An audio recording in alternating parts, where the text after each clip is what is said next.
மகாபாரதம் உருவானதுக்கு காரணம் சூதாட்டம்னா அன்றைக்கி அரசியல்வாதிகள் உருவாகிறதுக்கும் சூதாட்டமாக தான் இருக்குது. அவங்க தான் கொஞ்சம் பக்கவளமாகவும் இருக்காங்க. இந்த சூழ்நிலை சூதாட்டம் படம் வேறு வந்திருக்கு. சீட்டு விளையாடுறது சூதாட்டம், குடிக்கிறதும் ஒரு சூதாட்டம் தாங்க. அரசியல் தான் மிகப்பெரிய சூதாட்டம். அரசியல் மிகப்பெரிய சூதாட்டம். எங்கே இந்த கூட்டணி உருவாதில்ல, அதுதான் மிகப்பெரிய சூதாட்டம். அது எங்கன்னா அவங்க ஒத்துக்குவாங்க. என்னங்க நீங்களும் அவங்களும் கூட்டணி வச்சுக்கிறீங்க, கொள்கை வேறு கூட்டணி வேறு, அங்கே யாருக்கு சூதாட்டம்? சாமி இல்லைங்கிறவனும் சாமி இருக்கிறவனும் தேர்தல் வரும்போது நீங்கள் கூட்டணி வச்சிங்கன்னா அதுதான் உலகத்தில் மிகப்பெரிய சூதாட்டம்.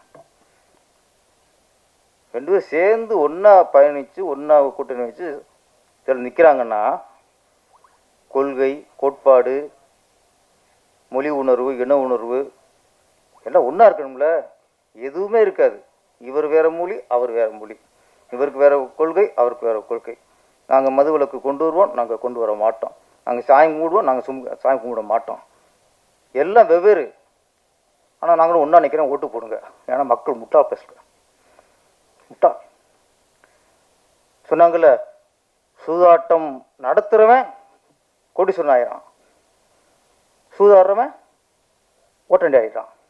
அதே மாதிரி தான் ஓட்டு போடுறவன் ஓட்டாண்டி ஆயிடுவான், ஓட்டு வாங்குறவன் கோடீஸ்வரன் ஆயிடுவான். என்ன சார்? அப்போ அரசியல் தான் மிகப்பெரிய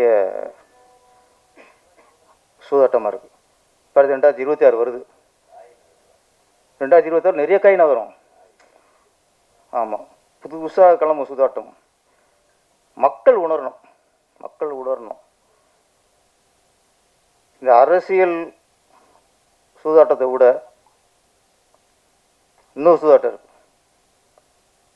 சினிமா மிகப்பெரிய சூதாட்டம், மிகப்பெரிய சூதாட்டம். இப்போ முன்னாடிலாம் சினிமாங்கிறது ஒரு கலையாக பார்க்கப்பட்டது, வியாபாரமாக பார்க்கப்பட்டது. சிலது அரசியலுக்கு பயன்பட்டது, சிலது பக்தியை வளர்க்க பயன்பட்டது, சிலது பாசத்தை வளர்க்க பயன்பட்டது, சிலர் காதலி வளர்க்க பயன்பட்டது. இப்படி எத்தனையோக்கு இந்த சினிமா பயன்பட்டது. இன்று முழுக்க முழுக்க சினிமாவில் தான் சார் சூதாட்டம் ஜாஸ்தி.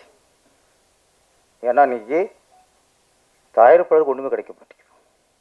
ஒரு படம் எடுத்தால் யாராரும் சம்பாதிக்கிறாங்க, மீடியேட் சம்பாதிக்கிறாங்க, டிஸ்ட்ரிபியூட் சம்பாதிக்கிறாங்க, தியேட்டருக்கு சம்பாதிக்கிறாங்க. ப்ரொடியூசருக்கு போட்ட காசு வரலைன்னா அவன் தான் ப்ரொடியூசர்.